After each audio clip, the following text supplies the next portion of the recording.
السلام عليكم، كنتمنى تكونوا كاملين بخير وعلى خير وفي صحه جيده. قبل ما نبداو الفيديو ديالنا ما تنساوش لايك للفيديو، شي كومونتير زوين وتبارطاجيو هذا الفيديو مع جميع التلاميذ ديالكم.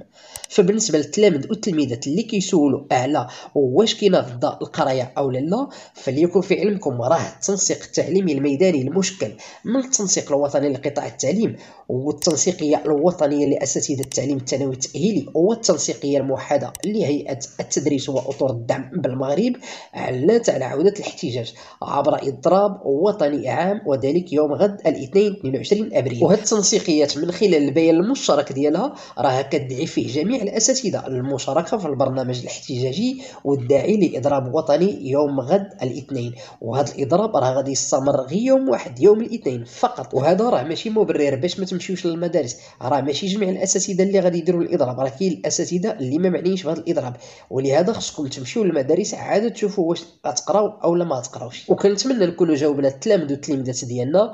وما تنساوش ديروا لايك للفيديو واشتركوا في القناه وفعلوا الجرس باش توصلوا باي جديد ديالنا، واي جديد غادي نخبروكم به وغادي تلقاوه في القناه ديالكم. الى اللقاء في خبر قادم بحول الله.